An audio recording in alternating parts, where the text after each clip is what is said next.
What's up, everybody? I'm here with Michael Hill of Tombs. How are you, brother? Doing well. How you doing? Doing all right, doing all right. Before we get started, I wanted to say I had some delicious huevos rancheros this morning using some of this El Yucateco hot sauce. It's a staple, all right? It's necessary if you want to have huevos rancheros. You have to have it. Secondly, I wanted to thank Killcliff because this stuff right here, Ignite, has been replacing my coffee in the mornings, waking me up and getting me ready to grind, to do things. I haven't had mine yet. I'm about to do it now because it's been a long morning. My day off, so I tend to be slow in the process of waking up as opposed to a work day. So how you been, brother? Talk to me. Oh, it's under the circumstances. I'm doing okay. Under the circumstances, yes. It's like kind of like a that's not an easy question for a lot of people to answer these days.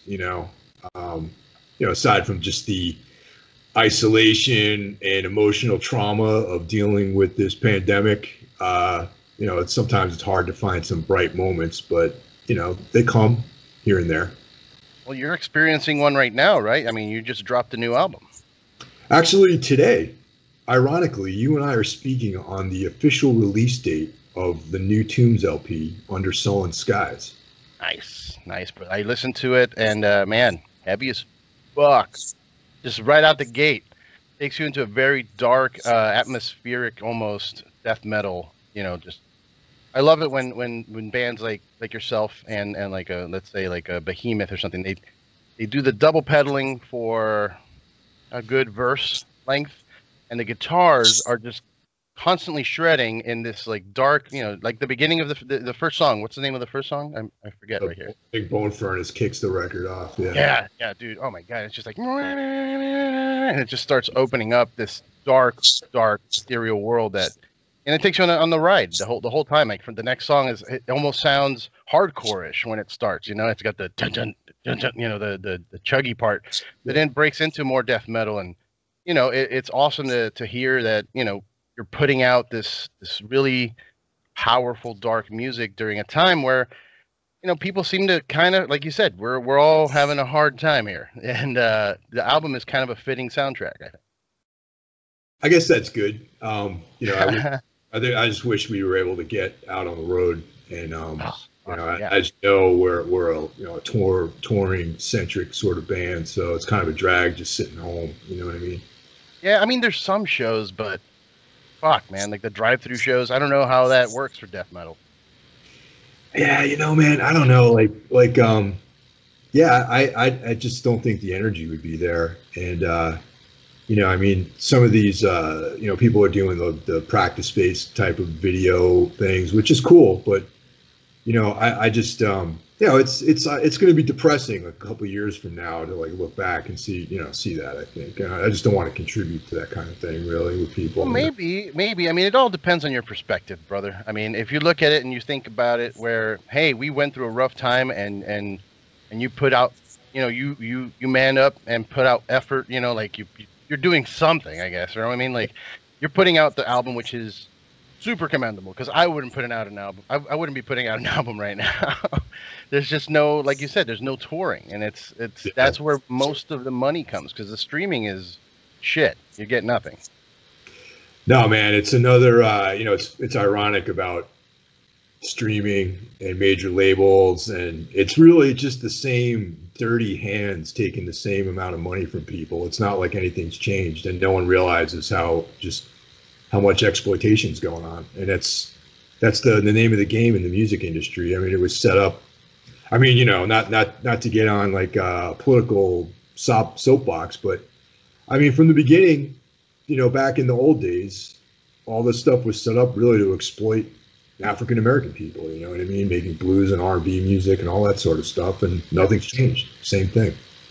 Yeah, no, I hear you. It's. You look at I forget that there's still terrible music out there because I live in a little bubble where I don't let it. You know what I mean? I only listen to the good stuff that gets sent to me, and I'll hear some stuff that's cool. I to expose myself to different aspects of the world, like pop music, shit like that. But it's incredible to me that someone like yourself or some of our homies that are so talented, they don't get a fraction of what like just this like prefabricated, pop star that puts zero effort, you know? Yeah, but it's kind of always been that way, man. I mean, it's like, I mean, maybe like in the small insular world that you and I like primarily operate in, it's like, the idea of being big is still very small compared to the overarching world that everyone else exists in. I mean, like in the 80s, you had, I think pop music in the 80s was way better than it is now, but yeah, you had kind of throwaway bubblegum music, which was like selling huge, and it made sense because a lot of people, it sort of had a common denominator, and there was like, but I do agree that I think some of the quality of the pop music of the 80s, like Madonna, I love Madonna still to this day, it might be a little bit better, but I just think that in general, people are just looking, like they look for that common denominator, and that just really doesn't have anything to do with me or people who are into extreme music. I mean, extreme music's, people are looking for something extreme that's not for everybody. Yeah. I'm comfortable with that. I mean, the reason I bring it up is because of bands like Pantera, for example, a band that broke that kind of extreme music and pop culture barrier, I think. Yeah. Like Metallica did it, a little bit, but I think you look at videos for like Domination live, and it's just the most insane crowd I've ever seen. Like that was kind of, I was hoping, would keep happening throughout. Like we had a little bit of that with nu metal. You look at bands like Korn and all that. They broke all the mainstream, channels with that shit. But that also ended up dying down.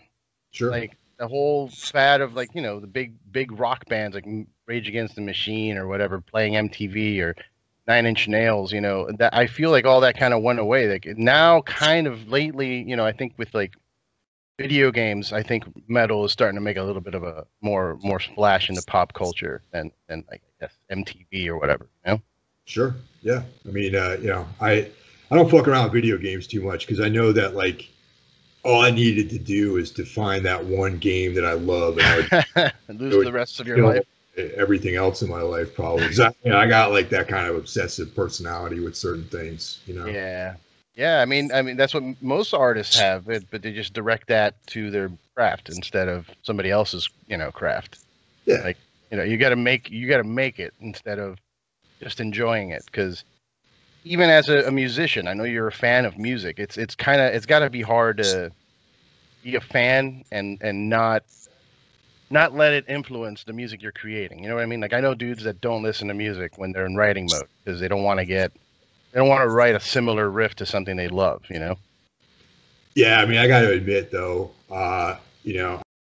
it's pretty blatant about some of the stuff that influences me. It's like, I'm not going to pretend like I invented the wheel. It's I mean, you could probably listen to our records and figure out what's in my record collection. You know what I mean?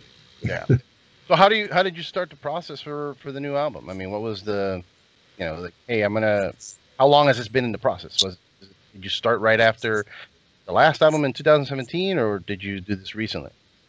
Well, that's an interesting question that a lot of people ask, and I know everyone's different about how they approach writing music, and some bands like they have like these beginning and end dates where now we're going to write a new album, but I think pretty much for my whole life I've just kind of written material, and whenever, you know what I mean, like never like, the band's a little bit more collaborative than it's been in years, and we're all just always throwing around ideas. So it's just material that we've been working on. We did an EP earlier in the year, and at the time we did those songs, these songs were still like kind of semi-written, semi-figured out, semi like actualized, and weren't anywhere near being complete. So we just kind of continued just rolling with it, and then when Season of Mist was like, yeah, we want to put out a record at the end of the year too, we just kind of like stepped it up a little bit and tried to complete some of the stuff. And the riffs are there's never a deficit of riffs. You know what I mean? Like there's always, I mean, hell, we throw away more songs than we keep, man. It's like I got like a whole hard drive filled with songs and pieces of songs that we never even used, or maybe we'll use it someday. So I mean, it's kind of like a constant, continuous kind of process, and I just think that's a good way of keeping things fresh, and also you don't get stuck in like a rut, you know, because like what happens is sometimes during this period I'm really into, you know, we're all really into doing this particular thing, and then everything sounds like that. So if you break it up, you have time to move on to other things. You know what I mean? Right. Yeah. Yeah, it's interesting because I was having this conversation the other day where it feels almost that like the album structure is changing overall for music. Like we'll have bands come out with just they'll drop 2 songs, and then that we don't hear anything from them for, you know, months, and then like, oh, here's an EP, and then like I don't think as consumers people are as concerned with the full album experience anymore. The whole Spotify shit that ruins it for everybody. Like everybody has Discovery playlist on, just playing in the background or whatever, and they rather just get one really good song and look into it and be like, oh, there's an album from this year, or there's like an EP coming out next week, or, you know, it's a different experience. But I don't know. I mean, I'm still old school and I like listening to a full fucking album. You know? Yeah, I kind of like delve in both worlds. It's like primarily I'm like you, like more like old school with my approach, you know, and I do like sometimes like on Apple Music where the similar artists, you know, and like I'll check that out. And some of that stuff is like pretty right on, you know, and I'll explore that band's like whole catalog. And if I really like it, I'll buy, you know, if it's something I really want to support, then I'll buy the LPs and the shirts and, you know, whatever stuff I can get from the band, you know, directly. And that's just kind of how I do it, you know. But I would be comfortable with releasing songs like every 3 or 4 months, honestly, you know. I mean, you know, but I don't think people would really care too much after that, you know. Yeah, I mean, I don't know. It just depends, I guess. It's weird how things take off. I mean, the labels still serve a purpose, you know, I feel. Even though you have the capacity to release your own music and do whatever, I see some labels that actually put work in. Like Seasons of Mist puts work in. Like, I get emails from them all the time. It's insane. Yeah, I mean that's really the difference right there. Because like, you know, I run into people all the time, friends of mine who are like, "Oh man, you know, I don't need a label." I'm like, "All right, cool. You know, that's great." It's an uphill battle though. It's like, you know, great. I mean, hey, I think it's really cool that just with Bandcamp you can have launch your whole campaign right there. You got physical product, you can have digital, you know, you have a presence, which is awesome, you know. But like, in order to get added to like all these different playlists and Spotify, you know, all these like curated, you're never going to do that on your own unless you have like a label or someone working the PR angles. Yeah. And no one's going to really find out about you unless that's, you know, the case. Or if you're out there touring all the time, and that's harder and harder to do, you know, without a label. So yeah, and you get paired up with bands too, like that. You get that camaraderie, right? Or like if you're in a label, you're basically touring probably with people from that label that you guys do a package, you know. Yeah, and sometimes, I mean, a lot of it has to do with who their booking agent is too. I mean, you know, it's like, you know, if you're on a roster with some other bands, and then the agent's putting together like a package tour, then it's like easier for him to go to his, you know, roster to fill out the support and opening slots and all that sort of stuff too. So that plays part of it, you know, and that's another thing. That's a good way to network and, you know, make you know, camaraderie with other bands and you know, down the line do more tours together, like that kind of stuff. I feel like that's so important, and a lot of bands that I know, they always have just like the one guy that does that, you know, in the band. But I feel like I always try to tell my bandmates before, because like I was the one that was going out and networking and like, hey, let's book shows and let's talk to a touring guy or whatever. And then my guitar player started doing it too a bit, Brian. But I'm like, dude, if all 4 of us were doing this, you know what I mean? Like a car, it's 4 cylinders, you know, for a reason. It doesn't run on 1 cylinder, you know what I mean? Yeah, that's just kind of the way of the world sometimes. You know, like you always got that one guy with the gusto to go out there and do all this stuff. And, you know, I mean, and, you know, musicians, like creative people sometimes aren't the most outwardly, you know, going people, you know, and it's harder and harder for some people to do that. Mm-hmm. And that happens to artists in every industry, man. Like I met, some of the most socially awkward people I've ever met are head brewers from breweries. I can see that. Yeah. They're sitting at home coming up with formulas and new ways to dry hop beer and all this shit. And, like, they don't socialize, so when they go out, they're kind of like awkward. And like, that's, I guess, no, don't bring out the head brewer. Let him work and have somebody else. The whole craft beer thing, man. It's like it really has turned me around, and opened my eyes to how creative creating different brews really is. It's like I'm like, I drink here and there. I'm not a huge, I mean, I have drinks. I like beer, pretty moderate, but I appreciate the effort and the creativity that goes into making really, really good beer. And I know you do too. Yeah. So yeah, I mean that's, you're a guy that's in that world, so it's like you understand as well. Yeah, and, man. I like the finer things, man. It's like I like good coffee and good beer and like good food, all that sort of stuff. It's like, the sort of the small things in life that could just make life a little bit easier to live through. Sure. You mentioned coffee. How's the Savage Gold? Well, yeah, I'm not doing that anymore, man. It's like it wasn't not because I didn't like doing it, but it was just there was periods of time where I was just on tour a lot and trying to manage that whole thing from the road, and it just got to be too much of like I had to come to a point where it was like, all right, what's the return, and like, is it worth doing anymore?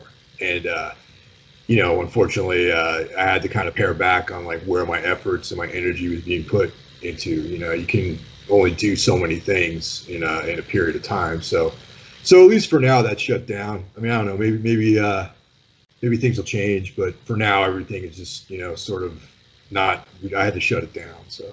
Well, like I was going to say, now there is no touring, so maybe now's a good time to.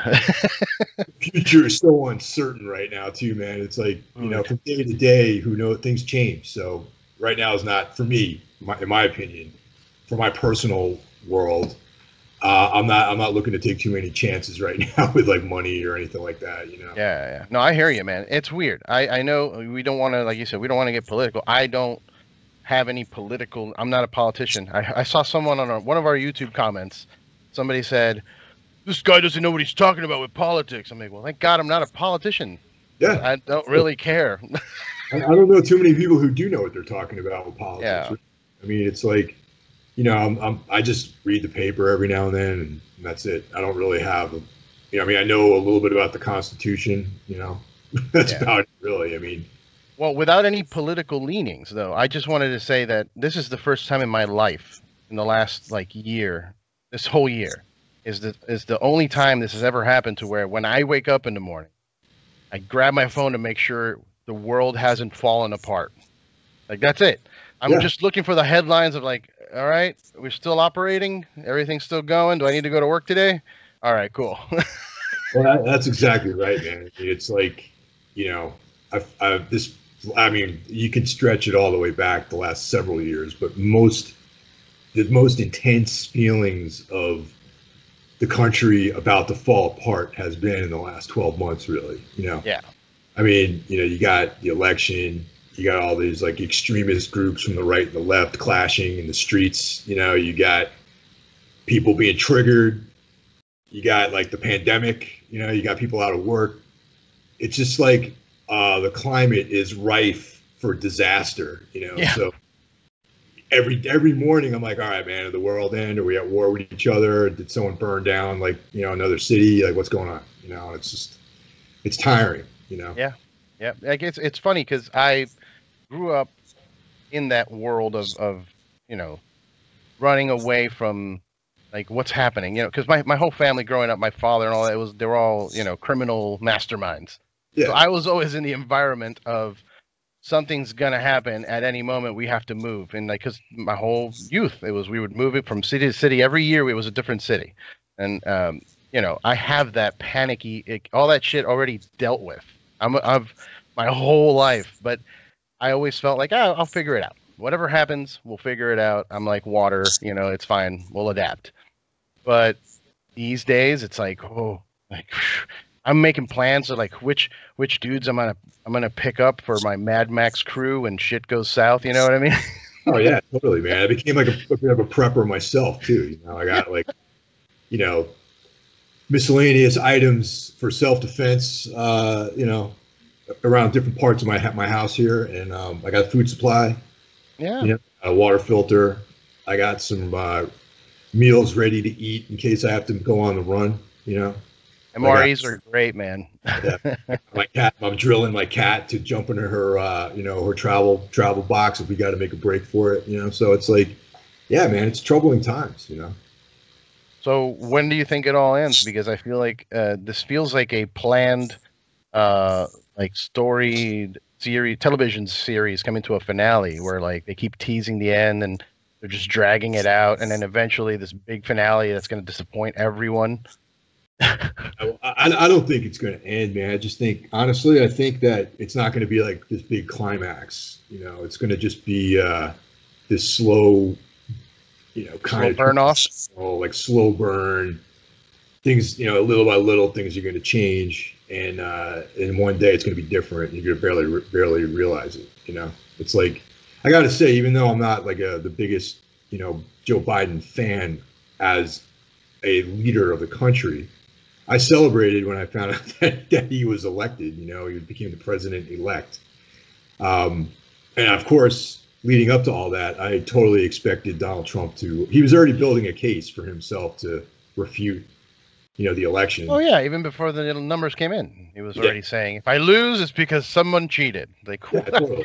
You know, and it's like, you know, and like as a man, it's like you win and you lose. It's like if you lose, you should have a certain level of sportsmanship, you know, about it. You know what I mean? Because at the end of the day, the whole thing's a fucking game anyway, man. You know, none of this shit's like, it's a dog and pony show, and that's what our leadership in this country has turned into. So yeah. Well, it helps to be a fan of professional wrestling. I'll tell you that much. I know that you're a big fan of that. I'm not against it, but I just don't fuck with it too much. But it's yeah. It's not for everyone. But the thing to take from it, and the reason why I think I've benefited from being a fan during these times, number one, our president is a WWE Hall of Famer. Just to get that started. Really? Yes. Wow. Okay. Damn. All right. Our president is a WWE Hall of Famer, but I understand how they do storytelling on that programming. You know what I mean? Sure. Yeah. Because I've hung out with the dudes, I understand how they do the writing and how they get the audience engaged, and it's with heels, which is the bad guys. And Donald Trump is a heel, and every pro wrestling fan that I know, when there's a heel on TV, they're booing. But they're excited to be booing. Yeah. You know what I mean? They're like, that's the bad guy, boo him. And everybody's like, yeah. And that's where we're at. That's our society right now. So I get what's happening. You know what I mean? It's all pro wrestling, dude. That's what's going on right now. I know, man. But it's, you know, if we weren't trying to live through this pandemic, I think it'd be humorous, you know. But it's like there's lives are at stake, you know, and like really bad decision making and, you know, whatever. And it's like, you know, and just at the end of the day, too, man, like Donald Trump just has the kind of face I just want to fucking punch, man. That's just the way it is. Like I don't. It does look like a punching bag, or like the ones that you hang the. What do you call those? I forget the smaller ones. Feed bag. Yeah.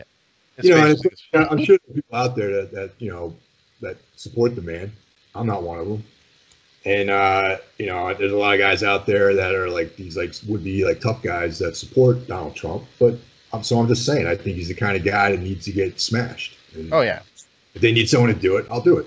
Dude, it comes off very whiny. Like I was playing a Call of Duty video game the other day with a child. It was a 7-year-old. Okay, a 7-year-old, and he was talking, and it was verbatim some of the shit I've heard Trump say. Yeah, I'm not surprised. And I was like, dude, that right there is enough. Like, no matter what, I don't know anything about his policies. I don't make enough money to care about the policies of taxes and shit. I don't. So I don't really care. But just going off of that, he's acting like a 7-year-old brat. Like that's come on.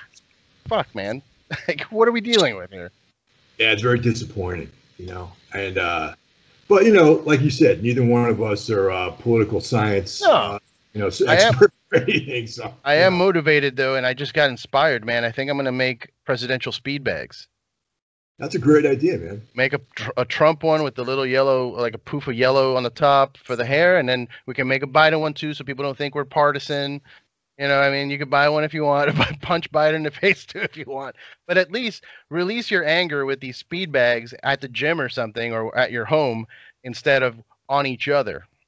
That would be nice. And that's probably really what it is with like frustration, you know, and not having like productive outlets to deal with this frustration, you know, and just people should find outlets for all this stuff as opposed to going out and burning down like cities and hitting each other in the head with bats and things like that, you know.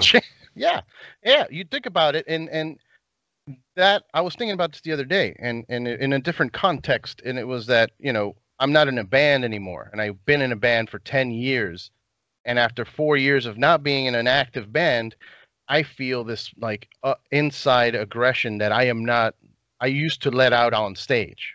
You know what I mean? I used to be able to be angry, cathartic, and I didn't have any release like that. And it, you know, it's not a sexual release because that's a different feeling. It's more of like I need to get that aggression out, and going to the gym helps keep it tame. But think about all the musicians that are out of work right now that are experiencing the same thing and don't go to the gym and are sitting at home right now, fucking smoking weed and trying to figure out how to not punch things. Yeah, man. You know, and aside from just even that catharsis, it's just the whole thing, like the whole trip of being out on the road and, you know, going to Denny's at like 3:00 in the morning and like. It's life, man. It's a lifestyle. Yeah. You know, in that day to day, like if you know, like, anyone out there that's listening that plays in a band and has done a lot of touring, it's like just that, you know, oh, what did you guys do last night after the show? And you show up in the afternoon for sound check at the next venue. Just that whole interaction with other people, you know, and then you get to see your friends in different cities that you've met over the years. You get to run into guys who do sound for bands that you toured with before or might have done sound for you at some point, and the whole like communal aspect of it is like it's something that I'm personally really missing right now because, you know, I spend most of my days by myself over here, and it's just, you know, that gets old. And, you know, we have band practice and, but you know, that's cool, but I want to see other people that I do this stuff with. So.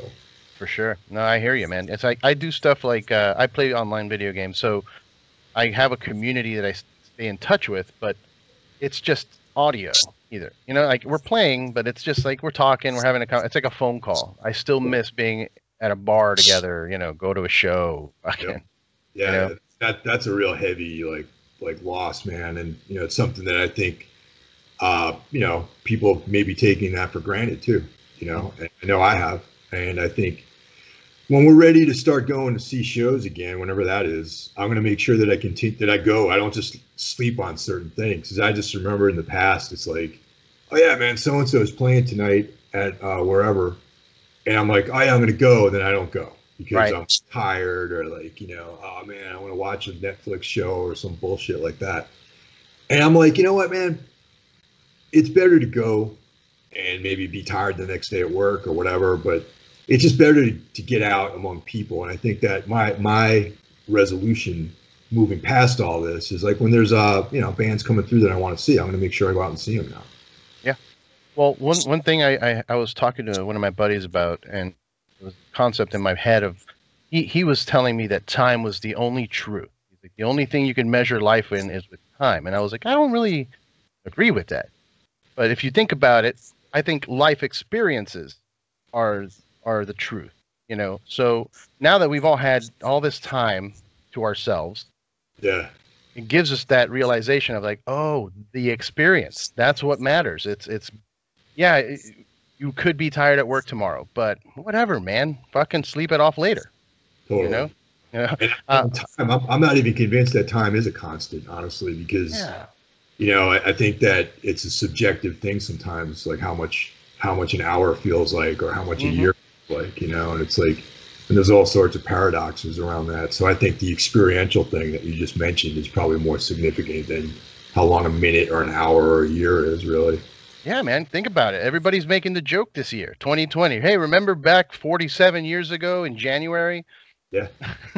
You're totally right about that, man. It's like a whole lifetime has passed, you know? Mm-hmm. That's a crazy thing. And people, I'd like to look into that. Are there scientists that are worried about that kind of shit? Because there should be. Like, That's a question, man. Unfortunately, I don't have the answer for that. But yeah, that seems like something they should be doing research. Someone should be researching that, right? Yeah, Like, why do we need daylight savings time? That's so weird. Dude, that is like the biggest waste of time. Like, and it just fucks you up, man. It's like, okay, now it's an hour earlier. Why? No. I mean, most people don't work on a farm. You know what I mean? And it's like, I could see if that really was mattered to you, but most people, we should just keep it on one time. You're making people less productive. That's what you're doing. Because at 5:30, when it's night out, I just want to go to bed. Totally, man. Absolutely. Yeah. It's ridiculous, man. But one thing that I've noticed that has been blossoming during this time is podcasting. Everybody's doing something now. Yep. And it's important, I think, to do something. Twitch streaming, whatever the fuck you want to do. You got to make money somehow. And you've got a couple podcasts. I mean, you're doing the Metal Matters podcast on Gimme Radio. You're doing your Necromaniacs. Yep. Are you still doing your solo one, The Man on a Mountain? Well, Everything Went Black. Yeah, that's like Everything Went Black. Like the flagship, attempt at doing this thing, and I'm keeping that running too. It's not as regular as the other two. Like the other two come out every week on the same day, and the Metal Matters comes out on Tuesdays. Necromaniacs comes out on Thursdays, and then Everything Went Black is like whenever I have something interesting to talk about, or if there's somebody I want to talk to, I'll do an episode. But yeah, nice man. And how'd you get into the whole Metal Matters one? Like, how did they contact you, or did you reach out to them? Well, what happened was like Everything Went Black. It was basically that's what the Metal Matters show is, with a little bit more access to different guests. So it's like, Metal Matters was part of the Gimme Radio platform. And then actually back at Ozfest, and I'd never heard of them. And then they were one of the people I'd speak to on my press schedule. And that's where I met Tyler and some of the other people that worked there. And after we were done, he's like, yeah, man, just drop me a line when you get back from tour. I'd be interested in talking about podcasting with you. And then like a year later, I think we kicked it off. And nice. So yeah, I mean, apparently he was familiar with Everything Went Black, and that was, like I said, just like real casual. It's like, I had fairly good guests on there. Like Eric Rutan was on there, Josh Barnett, our mutual friend, was on there. Yeah. And a lot of it was just me talking. I would talk about MMA. I would talk about random stuff. The occult, like all these But the Metal Matters thing is definitely more focused on music and extreme music. But on that one, I also have I've had authors on there. I've had mostly band people. I do like classic records episodes. I try to keep it interesting. And of course, Necromaniacs is I co-host that with Mike Scandato from Inhuman and The Last Stand, two New York-based hardcore bands. And Jeff Kashid, who used to be in ISIS and Palms. Uh-huh. And the three of us do it. Comes out every Thursday. The horror, exploitation, gore, anything macabre we talk about on that show. So yeah. Nice. I like it, man. I've heard a few episodes. I love the Necromaniacs. I've been checking out Gimme Radio more. I go on my browser on my website, but they have their own app and shit, I'm sure. Yeah, they do. Yeah. So it's not like a radio. It's not like satellite radio. You don't need to have a subscription to like Sirius or anything. No, you don't. I mean, the cool thing about their app is you can have a free membership, but you listen to it like you're listening to radio. Like it's not on demand. They're just playing stuff, right? Yeah. So whoever show is on at that time, you'll check it out. And they got some good curators. They got good DJs. I know they had Jessica on. Jessica's one of their curators, I think, on Mondays or something. She does something. Yeah, they got Dan Loker. They got Dave Mustaine, all these people. And then if you want to get the membership, you have access to on demand, like all the different shows are archived, and if you want to just listen to one particular DJ, you can just check out that show. Or, you know, it's a pretty cool like thing, you know, and it's, you know, it's like someone back in the day when someone would make you like a mixtape. That's kind of like what it's like really listening to that. Yeah, man. I miss old school radio when it was good, when they would play real music that I enjoyed or just talked, you know, and to me that sounds very appealing to have Gimme Radio on all day, you know? Yeah, totally, you know, and you know, I mess around with Sirius XM, you know, I listen to Howard Stern, you know, I used to listen to Luke Thomas, the MMA guy, on the afternoon, but now he moved over to CBS, but I still have the Sirius subscription, you know. Yeah, I used to watch the show with Boss and was it Mauro? Mauro Ronaldo? Yeah, Mauro Ronaldo. He was a Pride commentator, like all around combat sports, pro wrestling guy too, right? Yeah. He's one of the best at pro wrestling commentating. Like he's up there with good old Jim Ross, JR, man. Great voice. Yeah, great voice, very excited, and you know, you could tell that. What's important is you could tell that he does the research. Like he reads up on everything. So when he's talking, he's on it. It's on a frequency. I mean, you can Google or YouTube videos of him losing his shit over like, you know, a WWE match. It's fantastic. Yeah, no, that's awesome, man. But I miss the talk radio thing. So that's really, I'm going to start checking them out more. One thing that I wanted to bring up to you was the stereo app. I don't know if you've seen this thing. I never even heard of it. What is it? So it's on your, I think it's only on your phone. I don't know if they do it on the computer too, but it's called Stereo, and it's a conversation with two people, and the app opens up and it's two little avatar pictures. It's not your face. It's like little cartoony version of you that you make, and the lips move as you talk. So you're having a conversation back and forth with someone, and then people can live drop recordings of audio. So they can chime in and lead, like, to your conversation. Oh wow, okay. And it's up to you. Like obviously, it's not just like, oh, you know, they're talking in the middle of us. It's you press the button to play the whatever. So you could be talking about a subject and bring up a topic and be like, what do you guys think? And then people will start chiming in. You could play them, and if it's offensive, you just cut it off and keep playing. Because some people like to be stupid and like, fuck yeah, Trump 2020. Of course, yeah. Of course, there's always people like that, yeah. But overall, though, I thought it was pretty interesting. You know, I've seen a couple comedians are using it, like Jeff Ross is using it a lot, and Tony Hinchcliffe has been doing a lot of it. So I don't know, I like it. It's just I think more people, and I think they pay you like if you get a certain amount of people listening. If you had like 500 listeners, they start sending you money. I'm like, what? Okay, yeah. Yeah, man, I'm down with making some money. You know. Hell yeah. So about that, do you make enough money off of these podcasts? I mean, there's some money that changes hands, but it's not, it's not like my full-time job. Definitely not. You know, is that a goal for you? Like, do you want it to be a full-time job? It would depend. It would depend if I can maintain like a lifestyle that I like, and also have the flexibility to leave town for like 2 months at a time. And I realize that's hard to do when you're doing a regular programmed show. And if someone was going to pay you regularly enough money to do only that, I imagine that they would have these scheduled demands to be placed on you. So it's like I really love podcasting, and I love the whole the free form conversation aspect of it. But if someone was to like really crack down on me to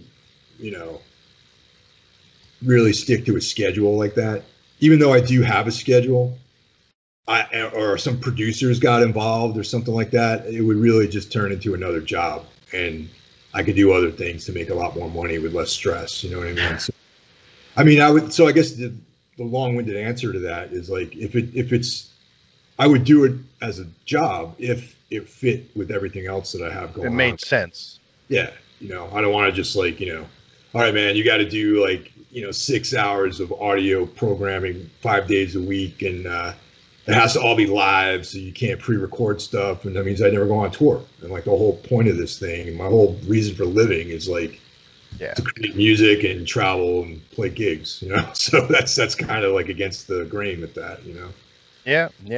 And it's just it becomes more and more appealing as we don't see like a future for live music yet. to try and figure something else out. But yeah, like you said, man, when you find something that you love and then make it your job, sometimes it kind of fucks that up. Comes work. Yeah, I mean, and like if there was it's a situational thing too, and it's like, yeah, if it was the right situation, I would do it, which means that it would have to literally be exactly the way I want it to be. Otherwise, I'm not going to do it. Yeah. A lot of music's going to come back, man. I mean, this whole thing we're going through right now. This isn't the first time, we've got to deal with something like this. And I know it seems like really catastrophic and, oh, we're never going to return or whatever. But like, 100 years ago, without any of the medical technology that we have at our disposal now, there was the Spanish flu. You know what I mean? Mm-hmm. And also when the Europeans came over to what became North America, they infected almost the entire continent with weird European diseases, and people made it. They survived. It's the way of the world, man. But we're soft now. Everybody's a celebrity. Everybody's got their Instagram and their TikTok, and they feel like celebrities that don't need to work. Yeah, I mean, I'm not saying it's not going to be painful getting through all this, but we will. And the one thing, it's just things keep moving forward. And that's kind of how we've gotten too comfortable with life being good. You know what I mean? We haven't really had wars. We haven't had like terrorist attacks since 9/11, which was catastrophic, but it's been a while since we've had anything like that happen to us, where there are countries that's every day.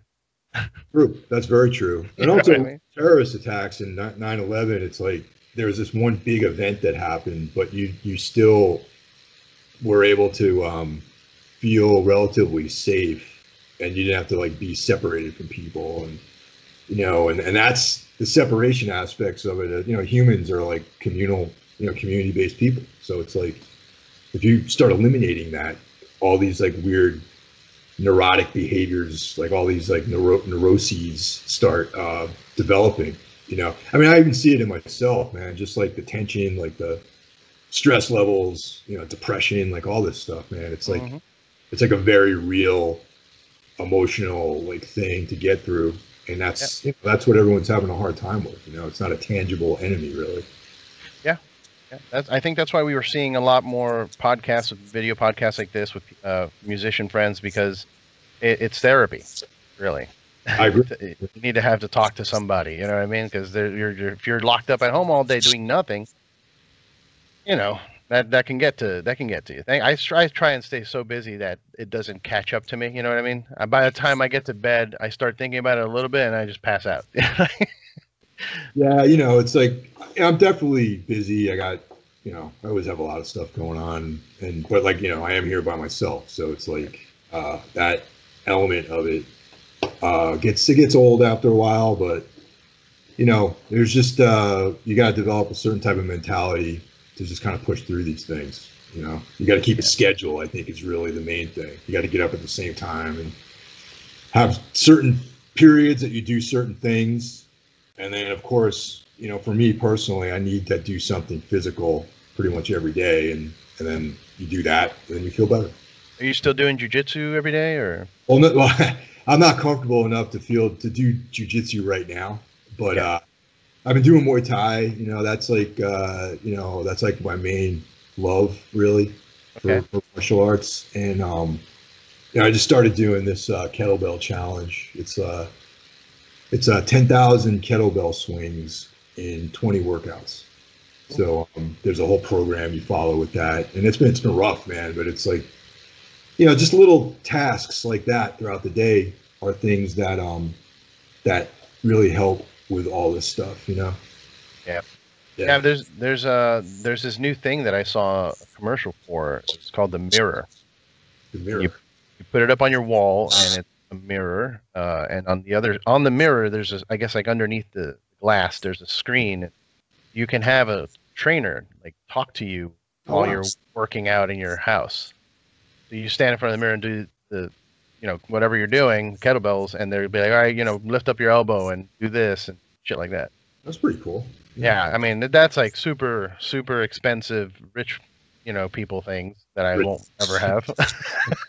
But I mean, like my gym has been open though. I mean, it's it's the same like 20 or 30 guys every night, so it's not like out, it's not like a Planet Fitness or something. We're just random. Right. But so I mean, we're able to get training in and see people. That's good.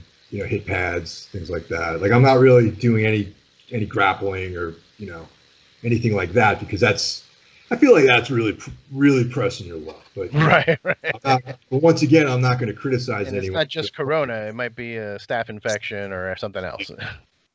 Bro, I've had that. I'm no stranger to staph infections, man. Yeah. but it's like that to me. That's the limit I have is the grappling. I'm not going to do until things are a little bit, in my opinion, more safer. But I'm not. If you want to do it and feel comfortable, it's your freedom to do that. Yeah. So are you in for the vaccine? I mean, you want to get it if it works? Well, yeah. I mean, like, I probably eventually will get vaccinated, but I do think that maybe more people that are probably more at risk should get it first. Like obviously first responders, like people in the medical industry, like like those are the people that should get the vaccine first. Older, my mom and dad, like I want them to be safe. I don't know if I necessarily am too worried about having a hard time with coronavirus in general. A couple people I know have gotten it already and they've dealt with it in 3 days basically. And but then again, like someone I know who is he's an ex-fighter, he's a coach. He got it. He had an existing respiratory problem, and he had a hard time with it, man. Like for like 5-6 weeks, it put him down.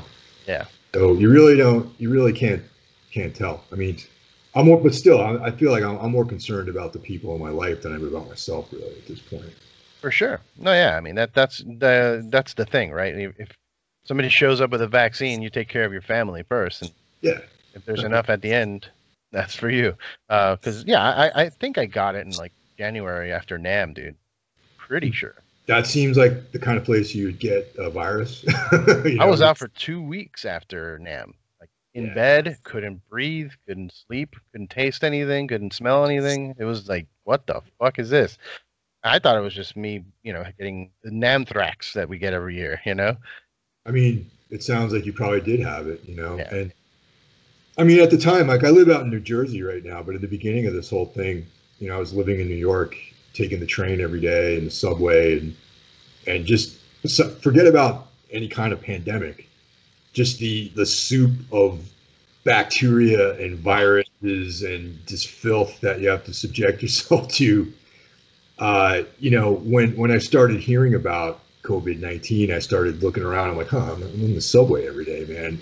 That's either good or bad. Yeah. Either I have like this ironclad immune system or I'm completely exposed all the time. So I don't know. Maybe that's something. You might have an ironclad immune system because of growing up in New York, man. That's one of those things.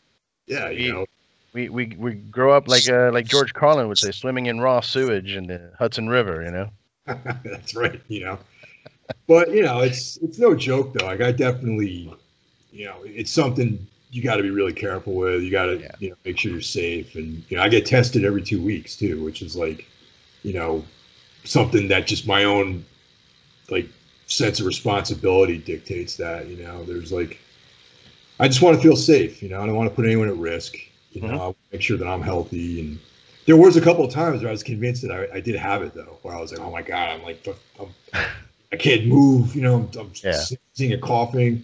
And then 2 days later, I was fine. So it was probably just a cold, and I didn't test positive at all. So, but, it happens. There's still colds. That's the thing. People forget. There's still other things.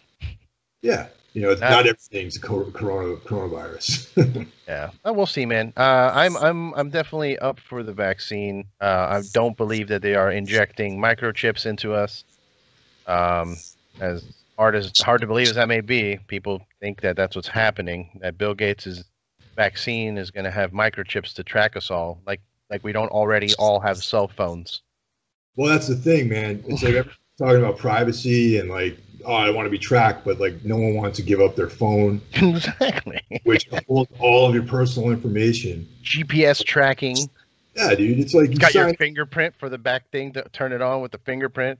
Hell yeah, you know, online banking, you know, everyone gives up all their personal information to Facebook and whatever willingly. No one's Yeah. like spying on them to get any of that stuff.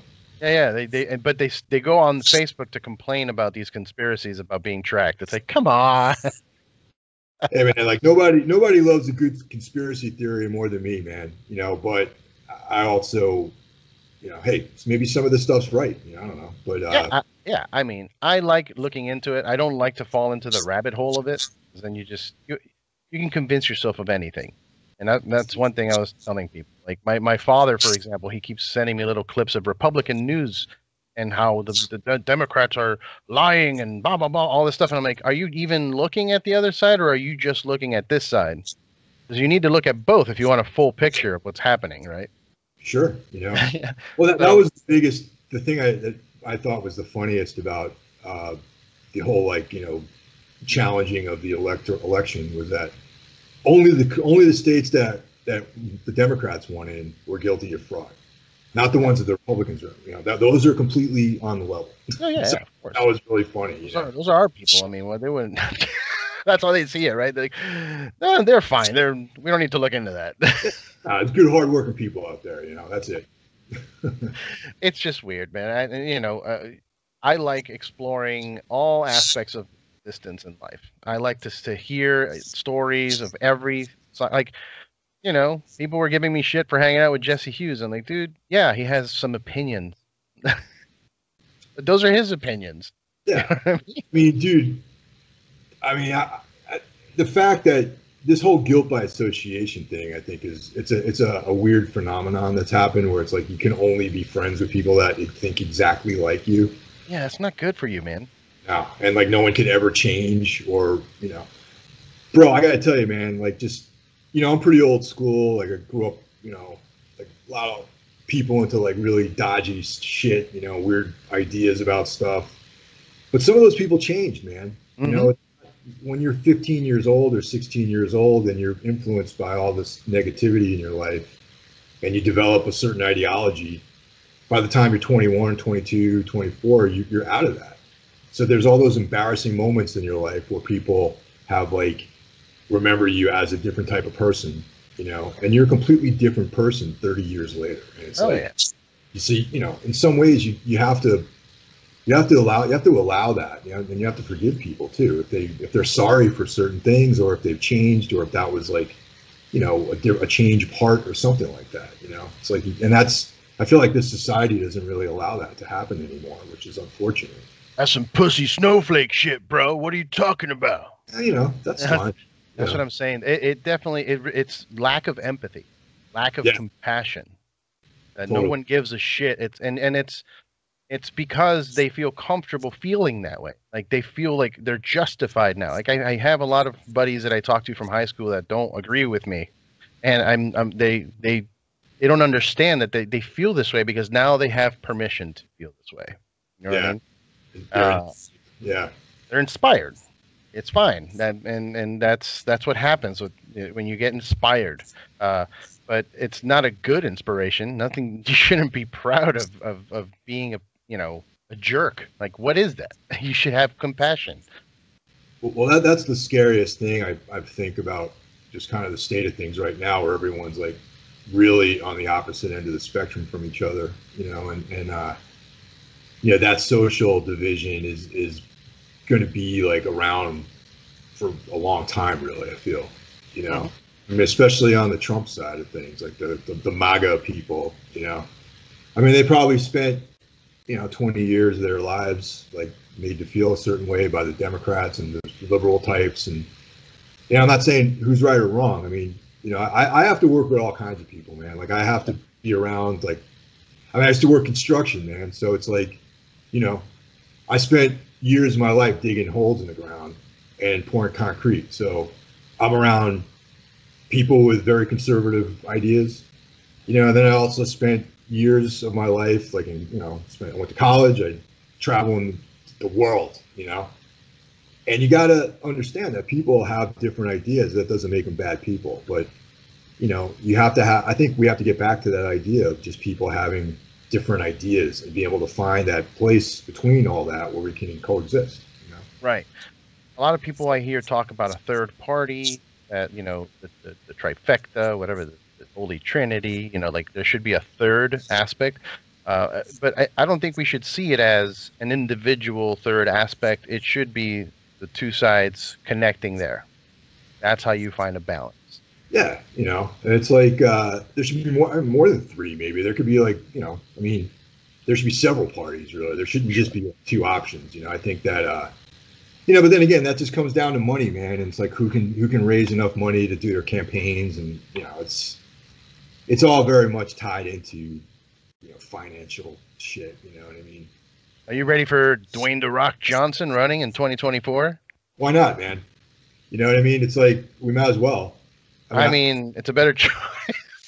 We might as well have them, run. I don't, I mean, if we're gonna have celebrity presidents, it might as well be someone who's inspiring, somebody who works out and donates and drinks tequila. Yeah, I mean, at this stage of the game, Eddie, nothing would surprise me really. I mean, we had like a failed businessman who was a reality TV show star become president. A guy who's probably gonna end up in jail in the next year for tax evasion in New York State. A guy who's like ripped off the very working man that are supporting him, and all these like shady like construction deals. So why not have Dwayne "The Rock" Johnson run for president? Sure, Dwayne, and who would be the? I want Stone Cold Steve Austin for vice, but if we want to have some kind of political leaning, then it would have to be somebody on the political side of things. I don't know. Yeah, man, I don't know. Juliette Lewis maybe could run as the vice president. That would be cool. I like her. Why not? Yeah, she's cool. Yeah. I mean, since it seems like people just pick who they like as opposed to whether or not they have good ideas. Well, I know for a fact Kanye West is going to be on that bill next year. Maybe he'll win, and we can all scoop-dee poop. However that song was that he wrote. Did you hear that song? I'm sorry to say, but I'm not that familiar. I know who he is, but that just doesn't show up on my radar, man. It's like, I got to be honest, man, and I'm not trying to be like a hipster or anything like that, but I really don't know his music. I'm sorry. Oh, yeah, no, I don't. I mean, I know like maybe 2 songs, but he wrote a song where the words in it were literally "scoop dee dee poop, scoop dee whoop dee scoop." I am not kidding. Those are the lyrics. You can look it up, and it just blew my mind. I couldn't believe it. I mean, Lady Gaga has songs like that too. So yeah, maybe she could run on the same bill with him. They should. Yeah, there you go. People would vote Kanye and Lady Gaga. Oh my God, that would win the ticket. I would probably vote for Lady Gaga. I think as president. Why not? Yeah. Make president. Wasn't she doing stuff with Metallica recently? What was that? She's doing stuff with Metallica. Oh, that's cool. I think she was singing with them somewhere. I saw that somewhere on the internet. Yeah, Metallica is definitely passed into that realm of like losing touch, with what they should or shouldn't be doing, And I'm not saying that they shouldn't do anything with Blue Peter or Lady Gaga, but it's like that they've lost contact with like anything besides like maybe ego or things like that, And it's like, I mean, I'm saying this completely from a hypothetical standpoint because I have no idea what it's like to be any of those guys operating at a level like that. But it just gets, it gets interesting and kind of entertaining when you see these pairings of different people. You know what I mean? Yeah. It's not really, Metallica is not really a band. It's a machine. There's the corporation at this point. They have a lot of employees. Yeah, I mean, people like depend on them for their living and their livelihood, and it's like, I mean, but I also want to go on the record to say that I love Metallica. Like, oh yeah, Injustice for All was incredible. That's my favorite Metallica album, actually. Justice for All, Master of Puppets, Ride the Lightning, Kill Them All. Those records to me are revolutionary at the time. Hey, man. And in the 90s, I kind of lost touch with them, and I liked Black Album. It wasn't, obviously as thrashy and fast and exciting as the other stuff, but it was still good.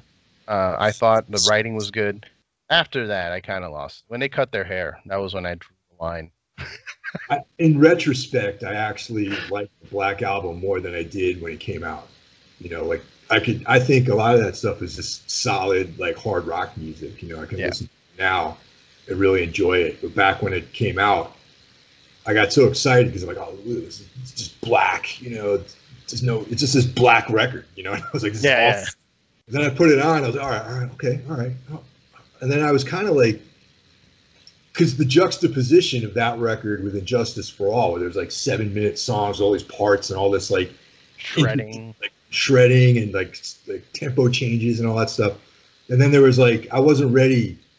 I wasn't free enough to like understand what they were trying to do. And I was just stuck in this narrow viewport of what I wanted them to be.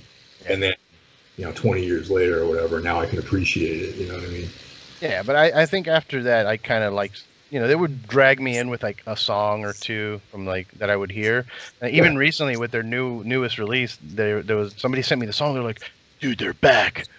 And I'm like, what do you mean they're back? And I put it on. It was a thrash song. I was like, oh, okay. So Metallica's writing thrash again. That's awesome. And then I heard the rest of the album, and it was just one thrash song.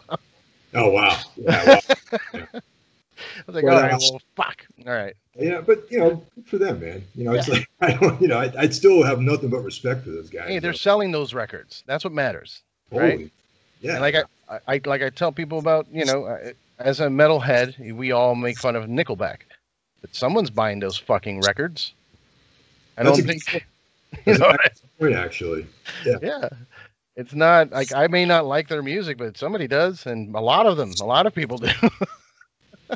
Oh yeah, and but that's the thing, man. That's like the real irony is that like, I mean, I'm sure there's a lot of stuff that I like that people make fun of. I'm sure people make fun of what you and I listen to, and they're like, noids, it's like, where's the the singing parts or whatever, it's like, and it just depends on like your point of view, it's like what's right for me is like I like this, or these things. And then someone might think that stuff's ridiculous, and they're totally entitled. Hear all this shit.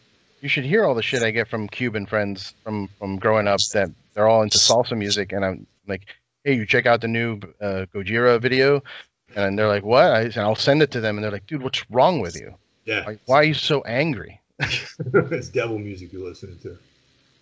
It's just funny. I love having that though in my life. Like my wife sometimes will bring it up. She's like, "Why do you? If you don't relate, then why do you hang out with them?" I'm like, "Because it adds flavoring." I don't know. Well, I mean, sometimes it's really good to like. I like getting around people that don't know anything about what I'm into at all, too, man. It's like, we were talking about the gym earlier. It's like when you go to the gym, no one listens to like heavy metal in my gym. It's like they all listen to like new school like hip hop or like Michael. One Friday we were playing Michael Jackson in the gym, and it's like they just don't. It's not something that's part of their world. You know what I mean? Right.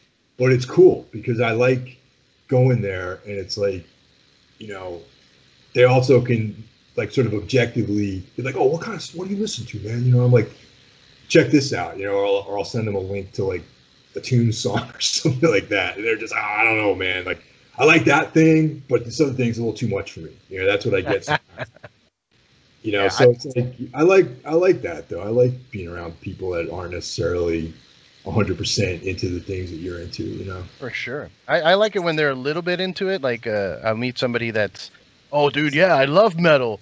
I listen to Korn, and I'm like, cool. Have you heard of this, that, or the other? They're like, no. And then I'll show them like a Gojira or something, and their minds just I see it explode. Like, what? It can get heavier. It's like I love those people because it feels so good to like expose somebody to that, then that they appreciate it. You know what I mean? Sometimes, hopefully. Yeah. But the deeper you get though, it's like even within like listening to death and black metal, it's like there's always a layer below that you have no idea is going on. Like you have no idea. Like, you're like, you think you're cool. You're like listening to like, bands like Vastum and, Impetuous Ritual and things like that. But then there's like a whole other layer below that I don't know anything about. Like, for example, Matt, my guitar player, I like, he's so dialed into all this like slam stuff that I only know a little bit about, you know, and he's like a master at all this stuff. He's like he has like a degree, a master's degree in slam, you know. Slam. Like, What's okay? Educate me. What's slam? I don't know. like, think about like these you know, brutal like breakdowns, like super like, you know, Where they extend the emptiness, where it's like da-dun, da-dun, like those. there's a little bit of that. Yeah, there's a little bit of that. But you know, it's like slow death metal breakdown heavy music with pretty like extreme lyrics, you know. What's a good band that's in that category? New Jersey's own Awakening the Cadaver, I would say. Awakening the Cadaver. Yeah, they're like a you know, a legendary New Jersey slam band that I back them. You know what I mean? Okay. You know, that's a good place to start. I think they're a good representation of the genre. I'm writing it down. Waking the Cadaver. Yeah.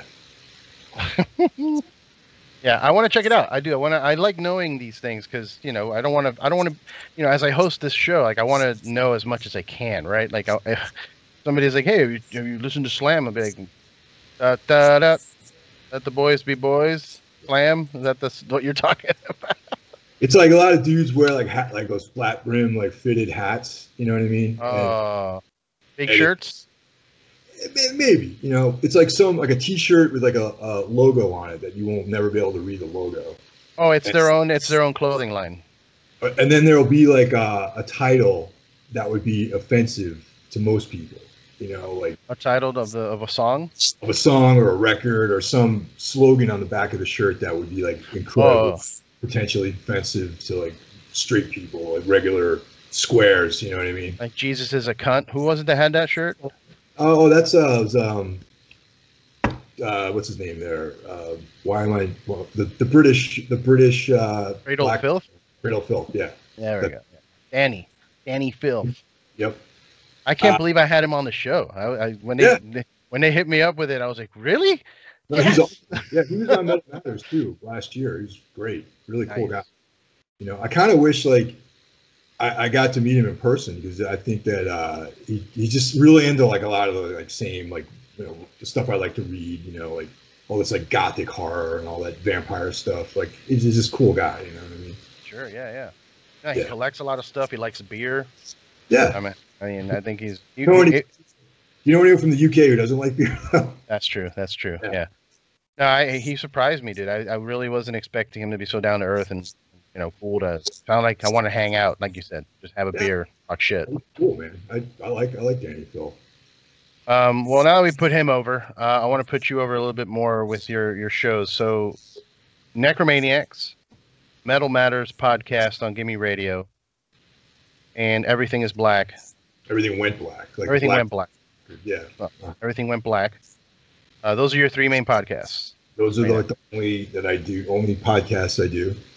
The Metal Matters stuff is available. It's available. Like you can get that on iTunes and, you know, Spotify.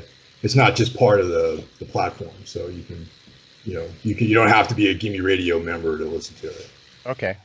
And then, what was the stuff you were doing where it was Man on a Mountain or something like that? Or am I saying that right? Yeah, well, within the overarching platform of Everything Went Black, I would try out all these different sub shows in there, and that was like, you know, the Man on the Silver Mountain thing was like slow podcasts, you know, and you know, then there was like an MMA one I did with Andrew, our old drummer, and then I tried Shout out to Andrew. Hell yeah, dude, love him, my fucking brother, man. Yeah. And then you know, I would do like I tried to start up one about like, you know, more with like an occult sort of supernatural like investigation bent called Night Talk. And I only did like 3 episodes of that, but it's like, I guess that's kind of like where I try to do like demos for all these different ideas for various shows. And, you know, right now, since most of my music related stuff is on Metal Matters, Everything Went Black is really just me talking, or occasionally I'll have like a guest on there. We'll talk about something, storytelling, like that kind of thing. I'm still trying to figure out what I want to do at Everything Went Black. Okay. And hey, do you don't have like a Patreon page or anything like that? We're starting one up for Necromaniacs, and probably in 2021 we'll be probably going full on with Patreon for Everything Went Black, because I have a backlog of bonus material, different interviews that I did over the years that existed as audio interviews before I even had a podcast, with some really interesting people, that I'm going to put up as bonus content, and do bonus shows, things like that. Yep, that's one really good way to make money, man. I know a lot of people making decent money from that.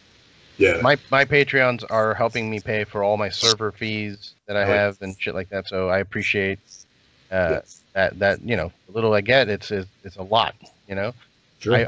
And I know people that like I have a small number of followers on there, but you hear people that have 2,000 followers and they're making a salary just off of Patreon. Insane. Sure. So the more content you make, the better, I think. Well, when I started, there's a Patreon for Everything Went Black too. There's a few people on it, but I'm not pushing it too much right now because I haven't been able to put a lot of bonus content on there. Okay. That's why I'm saying in 2021, there's a wealth of stuff that I'm going to start putting up on there. And same thing with Necromaniacs. We're going to launch. And that's with 3 of us, so we'll be able to really crank out a bunch of cool extras on there. Cool. And also, your Tombs' new album, Under Sullen Skies, is out now, today. How are you going to celebrate today? What are you going to do after this? Well, I got to do my 500 kettlebell swings, and that's the non-negotiable. I got to do that today.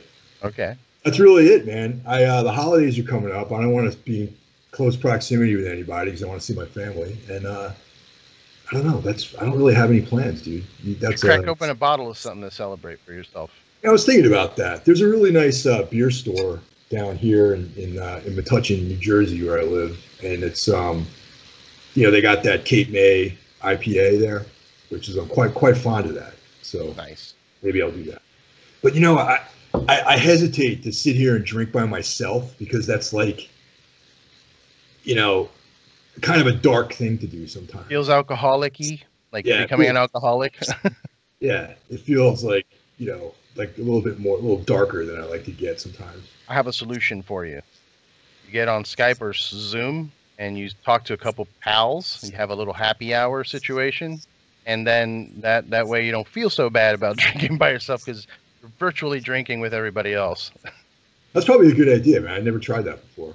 That's what I've been doing. I've been doing it on Instagram. I'll get a couple of my pals and I'll just call. Like, I won't even tell them. I'll just hit the video call. I'm like, what are you doing right now, fucker? He's like, oh, I'm walking to the grocery store. I'm like, well, we're drinking. Call me in 5. And he'll call me back and we just get together and drink on there. And that way I can drink and not feel like a degenerate.